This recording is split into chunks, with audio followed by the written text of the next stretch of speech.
में अलग है, रियलिटी में अलग है, लेकिन क्योंकि हम सबका टारगेट, मेरा आपका टारगेट है एग्जाम को क्रैक करना, तो हम उसी लिमिटेशंस को ध्यान में रखते हुए अपने टॉपिक के ऊपर डिस्कशंस करेंगे। ठीक है, चलिए संसद की बात करते हैं। संसद इस देश में डेमोक्रेसी के एक इम्पॉर्टेंट आधार अगर आप मानते हैं तो वो संसद है, क्योंकि संसद में 3 पार्ट काउंट किए जाते हैं, लोकसभा, एक राज्यसभा और एक प्रेसिडेंट ऑफ इंडिया, जिसको हम हिंदी में पढ़ते हैं राष्ट्रपति के नाम से। भारत के महामहिम राष्ट्रपति, देश के पहले नागरिक, तीनों सेनाओं, आर्मी, एयरफोर्स, नेवी के कमांडर इन चीफ, जिनके हाथ में सबसे ज्यादा कहने को तो कम से कम पावर्स हैं ही, वो हैं इस देश के मुखिया, इस देश की कार्यपालिका के प्रमुख, इस देश के संवैधानिक प्रमुख। जी हाँ, बात कर रहे हैं राष्ट्रपति की। चलिए बात एक एक करके इनको टॉपिक उठाएंगे। राष्ट्रपति अपने आप में कई दिन का मुद्दा है। आज मेरा टारगेट है लोकसभा और राज्यसभा की बेसिक बातों को जान लेना। कुछ लोग कहते हैं कि संसद में राष्ट्रपति को सिर्फ काउंट किया जाता है, वो उसका अंग नहीं है। गलतफहमी है ये आपकी, अगर आप ऐसा मानते हैं तो। रियलिटी ये है कि संसद के 3 अंग हैं, लोकसभा, राज्यसभा और राष्ट्रपति। ये सिर्फ माना नहीं जाता, इनफैक्ट ये इसका अंग है। चाहे एक आदमी है, एक पोस्ट है, लेकिन ये भी इसका एक इंपॉर्टेंट अंग है। हाँ, संसद के अगर सदन पूछे जाएं तो वो 2 ही हैं, लोकसभा और राज्यसभा। ये सदन है, हाउसेज हैं। और राज्यसभा का भी नाम राज्यसभा 1954 में पड़ा था। इससे पहले इसको काउंसिल ऑफ स्टेट्स के नाम से जाना जाता था। तो आज़ाद भारत के बाद जब हमने लोकसभा राज्यसभा का गठन किया, पहली लोकसभा का गठन, बच्चों आप शायद जानते भी होंगे, 13 मई 1952 को पहली लोकसभा का गठन हुआ और राज्यसभा का गठन हुआ। राज्यसभा को उस टाइम काउंसिल ऑफ स्टेट्स के नाम से जाना जाता था और 1954 में आके इसको हमने नाम दिया राज्यसभा। आज सभी लोग राज्यसभा के नाम से परिचित हैं। लोकसभा के बारे में बात कर लेते हैं। लोकसभा लोगों की सभा है, मेरी और आपकी, हमारे वोटिंग राइट का यूज करके हम जिन लोगों को चाहते हैं, किसी भी पार्टी के जो लोग इलेक्शन में खड़े होते हैं, मैं और आप अपने वोटिंग राइट का यूज करके वहां तक, उस कुर्सी तक, एमपी की कुर्सी तक पहुंचाने की ताकत हमारे वोट में है। ये वोटिंग राइट का यूज करके हम लोकसभा का गठन आज से नहीं कर रहे बच्चों। हमारे पूर्वजों ने, हमारे जो दादा दादी का टाइम था, देश की आजादी के कई साल बाद जाकर देश में पहली बार इलेक्शन कंडक्ट कराए गए और ये पहले इलेक्शन कंडक्ट कराए थे 1951 में। सितंबर अक्टूबर की तैयारी थी और जाके ये पूरे हुए थे फरवरी मार्च तक। फरवरी में इसका लिख देते हैं कि पूरे हो गए थे और अप्रैल 1952 में जाके लोकसभा का गठन हुआ था। इसकी बैठक स्टार्ट हुई थी 13 मई 1952 को। क्योंकि अभी फिलहाल में करंट अफेयर्स में है ना, इसलिए मैं ज्यादा डिटेल बता रही हूँ। अदरवाइज 51-52 लोग याद रखते हैं, पहली बैठक ना भी याद रखें चल जाएगा, लेकिन क्योंकि इस साल इलेक्शन सर पे हैं तो ध्यान रखना पड़ेगा। 13 मई 1952 ये है हमारी लोकसभा की पहली बैठक। और अब जिस लोकसभा को आप देख रहे हैं, नरेंद्र मोदी जी जिसमें आप देख रहे हैं पीएम है इस देश के, ये हमारी 16वीं लोकसभा चल रही है, जो अब लगभग बस कंप्लीशन पर आ गई है। और 17वीं लोकसभा के इलेक्शंस, आजकल सबसे ज्वलंत मुद्दा जो छाया रहता है वो 17वीं लोकसभा के इलेक्शंस हैं। लोकसभा में कितने सीटों पर इलेक्शंस होते हैं आप सभी, क्योंकि करंट में अफेयर्स में रोज पढ़ते होंगे, जान लीजिए इसके बारे में भी। 500, ये देखो कुछ आंकड़े लिखूंगी बच्चों, इनको ध्यान से समझना।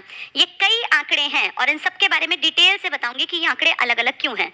लोकसभा में आप कहीं कहीं लिखा हुआ पाते हैं 552, कहीं आप लिखते हैं 550, कहीं आप लिखते हैं 545 + 7, कहीं आप लिखा मिलेगा आपको 543 + 2, कहीं आपको लिखा मिलेगा 530 + 20 + 2।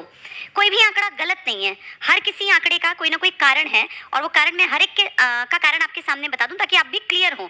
कहीं भी किसी भी जगह आप लोग पढ़ रहे हैं, किसी लाइब्रेरी में बैठ के पढ़ रहे हैं, किसी अखबार में पढ़ रहे हैं, आप किसी के नोट से पढ़ रहे हैं, किसी किताब से पढ़ रहे हैं, तो आप ये क्लैरिटी हो आपके दिमाग में कि ये आंकड़े इतने अलग अलग क्यों मिलते हैं।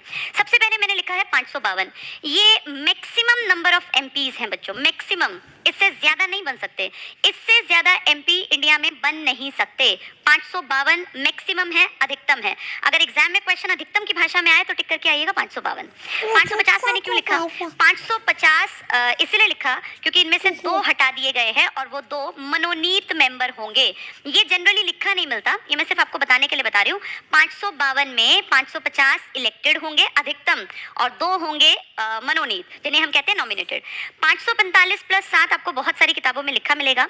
ये 545 हम बना लेते हैं इलेक्शन के थ्रू भी और राष्ट्रपति मनोनीत भी कर देता है 2 एंग्लो इंडियन को, अगर जरूरत पड़े। आगे बात करेंगे कब जरूरत पड़ती है। ये 7 का आंकड़ा इसलिए अलग किया जाता है क्योंकि ये 7 हम कभी बना नहीं पाते। अधिकतम हो सकते हैं 552 पर, बनते कभी भी नहीं, क्योंकि ये 7 मेंबर्स तब आएंगे जिस दिन हमारे पास कश्मीर का वो हिस्सा होगा जिसे हम कहते हैं पाक अधिकृत कश्मीर। यानी है तो कश्मीर हमारा हिस्सा, लेकिन आज पाकिस्तान के पास है, पाकिस्तान के कब्जे में है।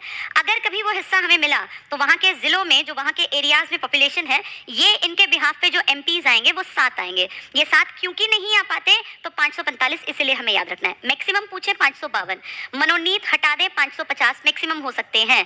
545 इलेक्टेड प्लस नॉमिनेटेड दोनों, मनोनीत भी, और ये 7 जो कभी नहीं आते पीओ के, पाक ऑक्यूपाइड कश्मीर के। मैंने फिर लिखा 545 को एक्सप्लेन कर दिया 543 जमा 2, क्योंकि आप समझ गए 543 तो हम आम लोगों ने चुन के भेजे हैं, अब फिर भेजेंगे हम, और ये 2 हम नहीं भेज सकते क्योंकि ये पावर स्पेशल राष्ट्रपति के हाथ में है। अब थोड़ा सा ध्यान से सुनना बच्चों, ये बहुत सारे टीचर्स पढ़ा देते हैं लेकिन इसके बारे में डिटेल नहीं बताते, और बच्चे बहुत बार रट्टा मार लेते हैं एंग्लो इंडियन +2 ये इस तरह से काम नहीं चलेगा।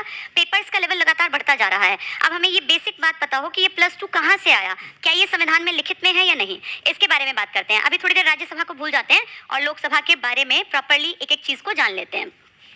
ये जो आप +2 देख रहे हैं, ये 2 नॉमिनेटेड है, मनोनीत। मनोनीत का मतलब होता है ये पावर राष्ट्रपति के पास है। अगर 543 जो टोटल एमपी हम जनता चुन के भेजती है, हम आम लोग 18 साल प्लस वाले वोटिंग राइट का यूज करके, अगर उन 543 में कोई भी एंग्लो इंडियन ना हो और देश के मंत्रिपरिषद को या राष्ट्रपति को, मंत्रिपरिषद की सलाह पर राष्ट्रपति को लगे कि एक भी एंग्लो इंडियन नहीं आया जबकि आना चाहिए था, उस कंडीशन में वो 2 एंग्लो इंडियंस को मनोनीत कर सकते हैं। इसमें राष्ट्रपति स्वविवेक नहीं यूज करता, सिर्फ अपनी मर्जी नहीं होती, जनरली मंत्रिपरिषद की सलाह पर राष्ट्रपति ऐसा करता है। हाँ, अगर एग्जाम में आ जाए कि किसके पास पावर है तो आप मनोनीत की पावर टिक करके आएंगे राष्ट्रपति के हाथ में। ये 2 तब आएंगे अगर इन 543 में कोई भी ना आए एंग्लो इंडियन इलेक्शन के थ्रू, तब नॉमिनेशन होगा 2 का, 2 से ज्यादा का नहीं कर सकते राष्ट्रपति। मैंने लिखा 530 जमा 20 जमा 2, ये ऊपर वाले को एक्सप्लेन किया है 552 को। 530 आएंगे राज्यों से, 20 आएंगे यूनियन टेरिटरीज से, केंद्र शासित प्रदेशों से, और 2 मैंने अभी नाम लिया एंग्लो इंडियन। अब ये क्वेश्चन आपके दिमाग में आना चाहिए, एंग्लो इंडियन होते कौन है? एंग्लो इंडियन वो भारतीय हैं जिनका मूल कहीं ना कहीं अंग्रेजों से जुड़ा हुआ है। या तो अगर कोई एंग्लो इंडियन ग्रुप का है ना, तो या तो इसके फादर या इसके ग्रैंडफादर, यानी या तो इसके पिताजी या इनके दादा अंग्रेज रहे हों और इनकी मदर, इनकी माँ मूल रूप से इंडियन रही हों, ऐसी कम्युनिटी को एंग्लो इंडियन कहा जाता है। हर कोई एंग्लो इंडियन नहीं बन सकता। एंग्लो शब्द आंग्ल शब्द है, अंग्रेजों के लिए यूज किया गया है।